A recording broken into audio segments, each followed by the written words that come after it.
Bueno, yo quería preguntar si el tema con la música ha pasado un poco igual, ¿no? Que tú decías lo del Spotify, que me parece fantástico. ¿No es un ejemplo para el libro? O sea, para saber qué viene y cómo resolver esos problemas que surgen de derechos de autor, bueno, hoy hemos enterado que han rechazado el canon digital. Entonces, todo eso no nos sirve para aprender un poco o para prever un poco qué va a pasar con el libro digital. Efectivamente, somos conscientes de que tenemos la experiencia, o hemos vivido toda la sociedad la experiencia de lo que ha pasado con la música.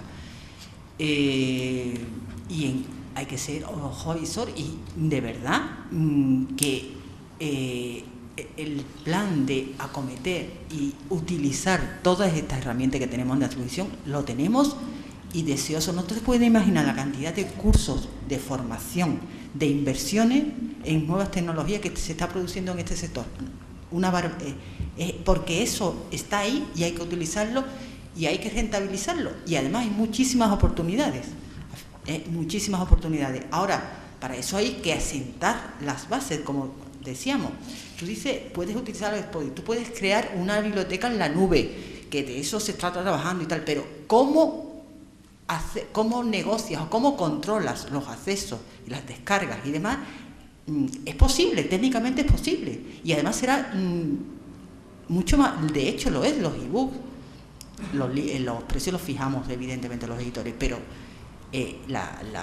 bueno, se debe de fijar, ¿no? En Amazon no, estoy hablando en España, en Amazon no.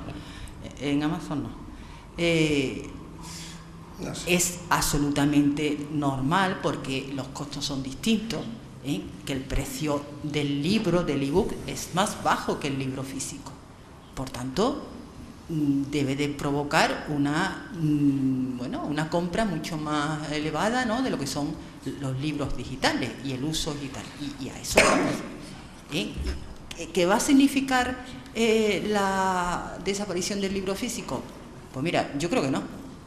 De hecho, mira, otro dato.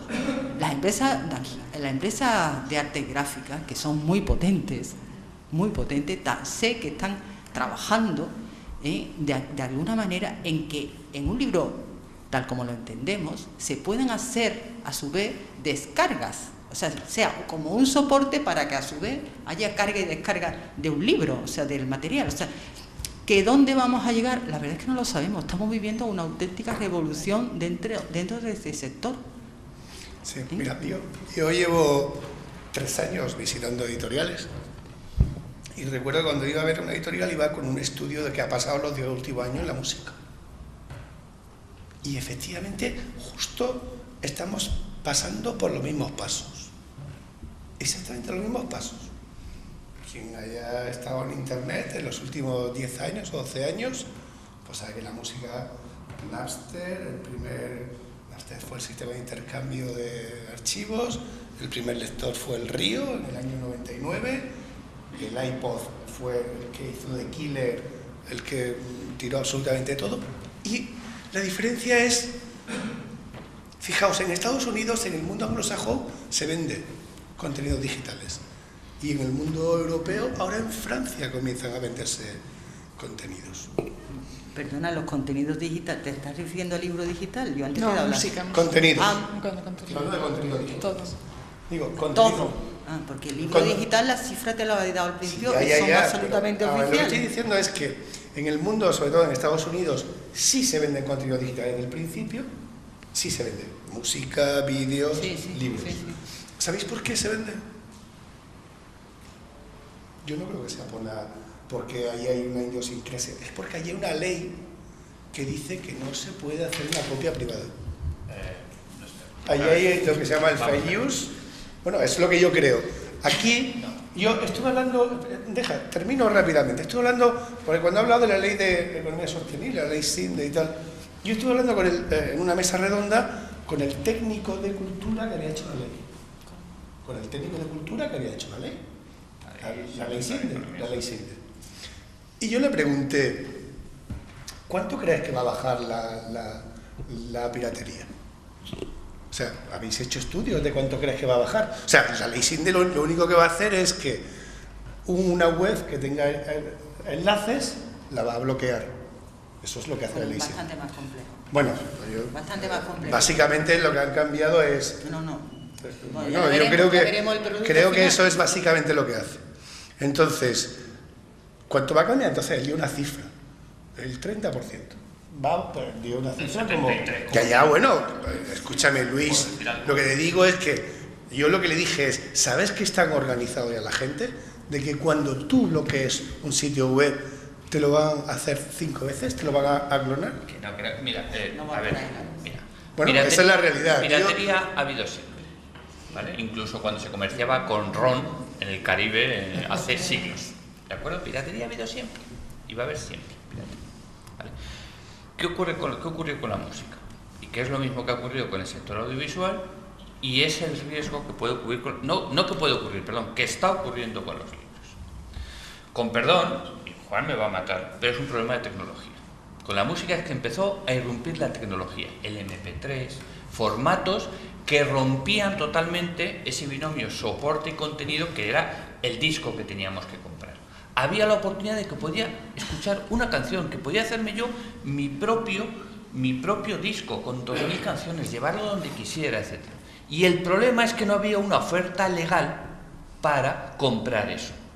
¿Qué hace la gente? Si me compro un lector de MP3, etc., y no me lo ofrecen de forma legal, me lo descargo. Exactamente igual que con las películas. Yo no tengo opción de comprar Avatar para verlo, pagar 1 euro, porque a lo mejor estaría dispuesto para verlo una sola vez, que solo lo quiero ver una sola vez, por Dios, que yo no quiero el DVD que me cuesta 30 euros y que me trae no sé qué. No tengo opción. Tengo un aparato. Existe ya, ¿eh? Sí, pero a ver, te digo, claro, pero estamos hablando de que estamos malaprendiendo de los errores, ¿de acuerdo? Con Avatar, exactamente igual. ¿Qué ocurre con, ¿qué ocurre con esto? Yo me gasto 300 euros en esto y me quiero leer lo que los editores editan. El Millennium me gustaría leérmelo aquí porque me he gastado 300 euros. Y los editores, hasta hace relativamente poco, no me ofrecían el Millennium de forma legal, agradable, tan sencillo como enchufar la nevera para leerlo aquí. Si me he gastado 300 euros en esto, ¿qué tengo que hacer? Me busco la vida, porque es que en internet existe copias piratas de Millennium para poder leer Millennium aquí. Es un tema de que si la tecnología no va en paralelo con la oferta de contenidos, la piratería se fomenta. Y eso ha pasado en la música, ha pasado en el sector audiovisual y está pasando con los libros. Lo bueno, y lo digo, y otra vez volvemos a ser amigos, es que los editores de libros están reaccionando mucho más rápidamente que los productores de películas y que, por supuesto, que los productores de música. Luis, esto se arregla entonces con el mercado, no con la legislación, ¿eh? Tal como dices tú. Estamos hablando del mercado. Sí, yo estoy totalmente de acuerdo. Yo aquí la legislación, si queréis hablamos y... Bueno, la legislación va muy lenta, lo que pasa no, no es que vaya muy lento. Ahora vamos a dar, no es que vaya muy lento. Vamos a dar pequeña palabra a Nieves, ¿no? Bueno, yo quiero felicitaros porque estoy encantada, los temas son súper actuales, pero sobre todo muy interesantes y además la visión desde cada punto de vista, pues la verdad es muy enriquecedor, pero a mí me hubiera encantado participar cada vez que alguien... es que si yo me gustaría decir bueno, algo... pues lo podemos seguir haciendo, ¿no? A través del blog, de las redes... Bueno, se me ocurren muchas ideas, pero a mí me gustaría centrarnos quizás un poco más en el tema de la generación de los contenidos, ¿no? Los contenidos que se aportan. Con respecto a la biblioteca universitaria en mi sector, lo que sí es verdad es que los contenidos en formato impreso no se están dejando de utilizar, ¿no? Los índices de uso de la colección impresa están bajando, mientras que la colección electrónica, como ya había dicho, está en franca aumento, pero además en todas las bibliotecas universitarias. Los alumnos, que también soy profesora de la Paloma Vide, ellos, bueno, los alumnos en general, cuando llegan al catálogo de bibliotecas, te dicen dónde está el botón de descarga, porque es lo que esperan del catálogo, que se descargue ese contenido en texto completo. Luego, yo no puedo comprender cómo todavía las editoriales siguen sin dar ese paso firme y hacia adelante de edición en soporte digital. Todavía hay mucha resistencia y yo sé, por ejemplo, de la editorial de la Universidad de Murcia que el año pasado me seguía diciendo y eso que es una persona muy adicta a todo esto, se da ese paso. O sea, no puedo entender cómo ellos todavía no están publicando más en soporte digital los contenidos. Y por otro lado, también pienso que la edición, que yo creo que algo de esto también ha dicho María Luisa, la aportación de contenidos por parte de los pares, o sea, de lo que es la comunidad, cada vez es mayor. Y esos contenidos son unos contenidos además que tienen, como tú decías, gracias a estos medios, una posibilidades infinitas de llegar gracias a la larga cola a todo tipo de usuarios interesados en esa área temática. Pero además las bibliotecas están haciendo algo que es muy interesante en este sentido, y es la digitalización de las colecciones locales. Y eso lo vemos en cualquier tipo de biblioteca, ¿no? ¿En qué formato la están digitalizando? ¿Perdón? ¿En qué formato? No sé en qué formato, sé que están digitalizando las colecciones locales. ¿Sabéis que es muy importante saber en qué formato lo haces? Me imagino, pero como de ese tema no...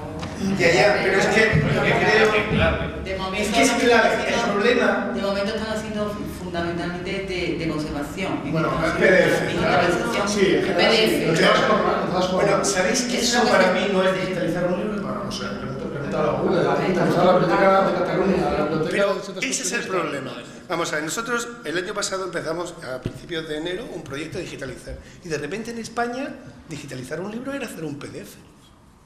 No es la única forma de digitalizar. Bueno, nosotros lo que vimos efectivamente, la UOC probablemente, pues con Magui fue el único que me habló de DocBook o de TEI o de lo que sea. Entonces, no, digitalizar un libro es pasarlo a XML.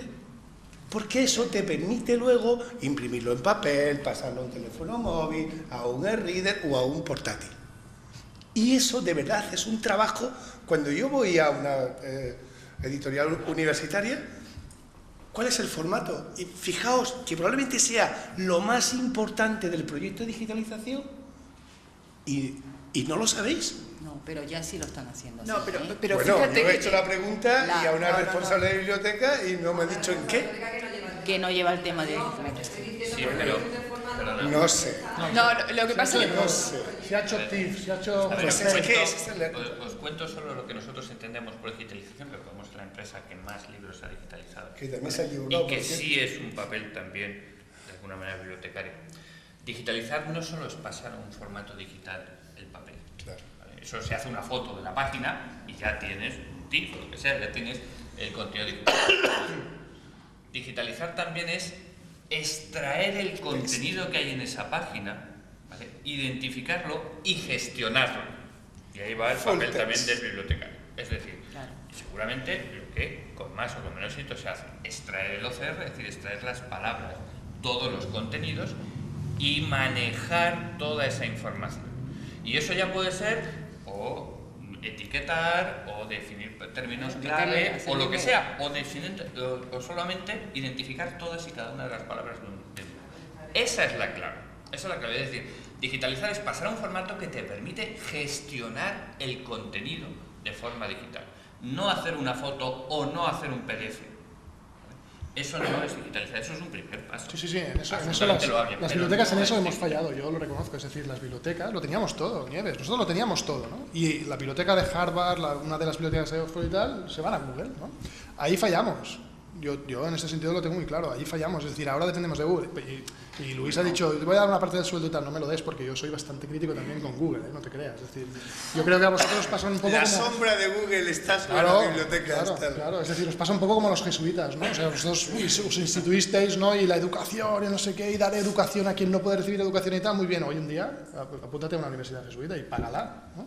Google ahora mismo podemos acceder y seguro que llegaremos a acuerdos y tal, pero cuando Google sea adquirida por una compañía de no sé qué, o se vaya al director actual de no sé qué, ya hablaremos de Google, entonces, ¿no? Es decir, ¿cuánto me costará acceder a Google? Es más, le diré otra cosa, ¿cuánto le cuesta a la universidad, a la biblioteca de la Universidad de Harvard acceder a sus propios recursos que vosotros habéis digitalizado? Ahora y siempre. Pero ya lo veremos, ¿no? Bueno. No lo veremos tú y yo igual, pero ya lo veremos. Compañeros de mesa, tenemos que ir ya. ¿Alguien quiere hacer algún comentario? Uf, vaya, yo decía que ya han pasado casi 2 horas. Venga, por favor. Bueno, a mí lo que me parece es que los miembros de la mesa que han aportado una de las mesas redondas más interesantes, pero se han dejado fuera algunas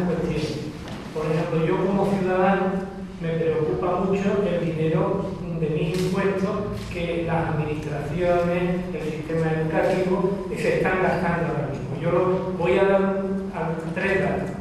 En la biblioteca pública de un pueblo pequeño de Andalucía, este año, meses de julio, agosto y septiembre, que he sido usuario de allí, llena la biblioteca, nadie estaba utilizando un solo libro de la biblioteca.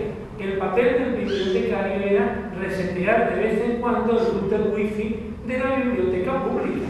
Entonces, lo que me planteo es la red de bibliotecas públicas ahora mismo ya hay que repensarla, porque lo que está claro es que estamos tirando el dinero.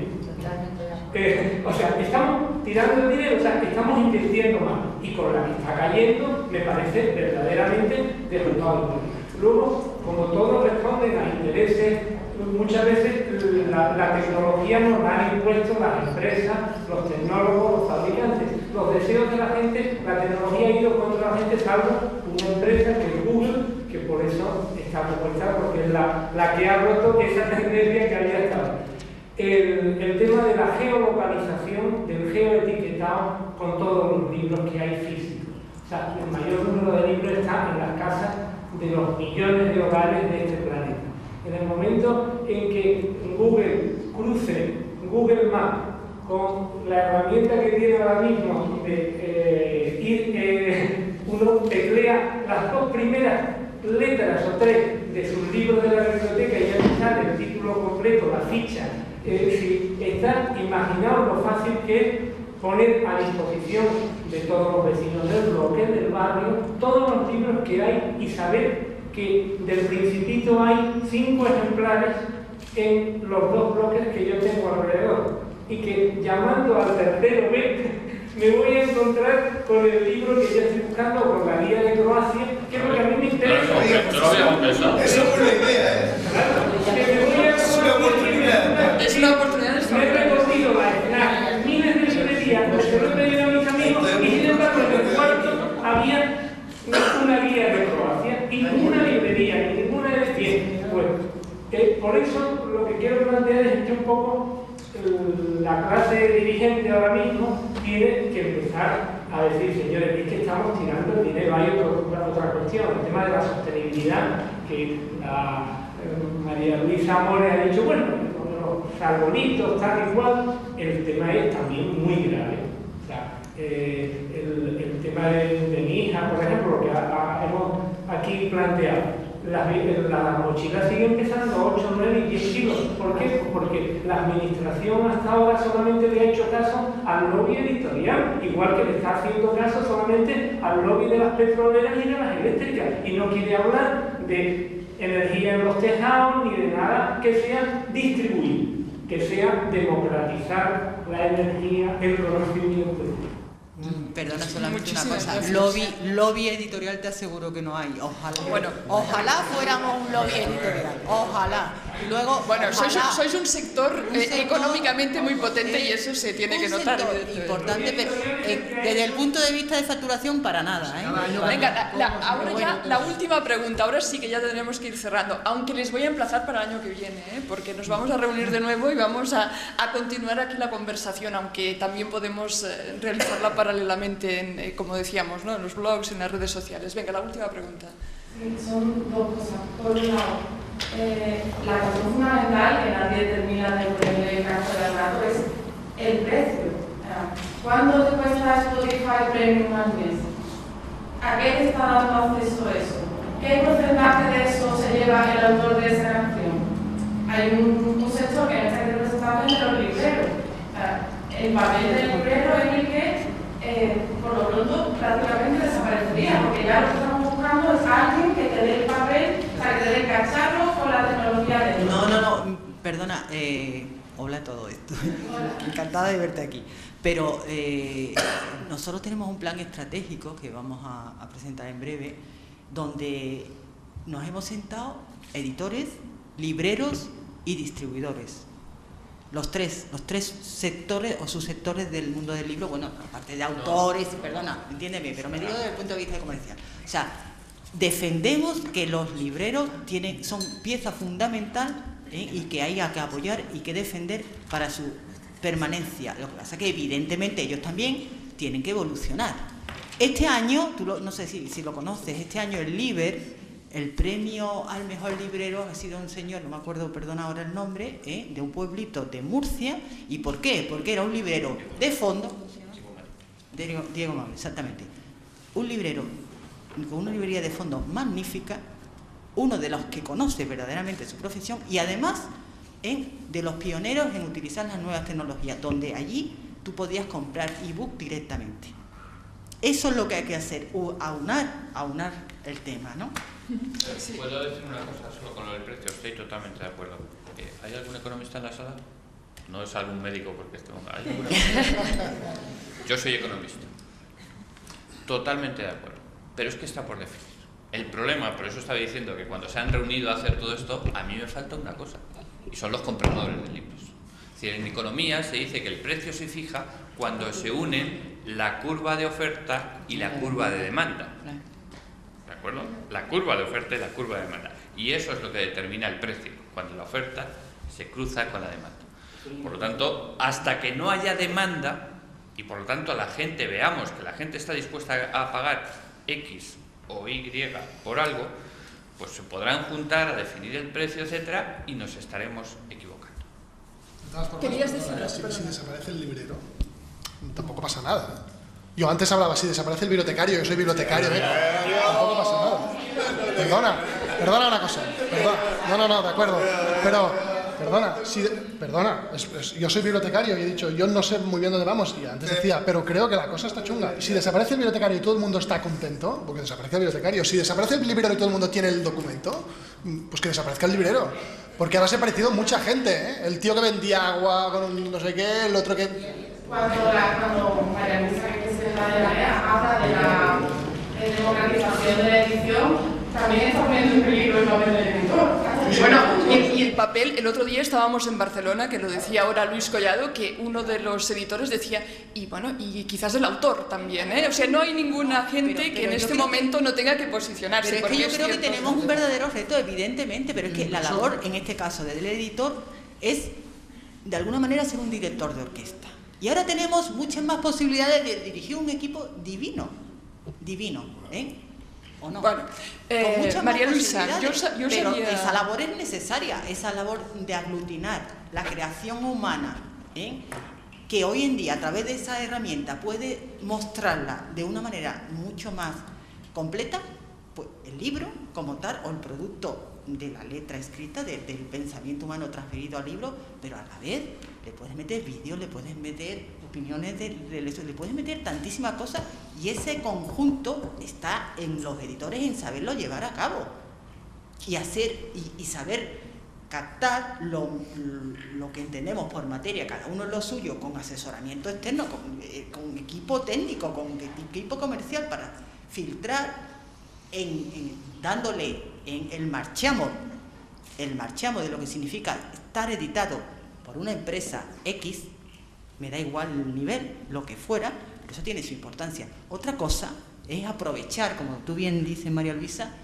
lo que puedas conocer a través de tantos blogs, de tantas redes sociales, de lo que hay, de la producción en eso, y captarlo. Pero tú tienes que unificarlo y dirigirlo, porque si no, si la autoedición como tal, ahí está, y funciona, y eso, oye, chapó, que cada cual pueda subir sus propios pensamientos, su propia producción y tal, bueno, pues eso es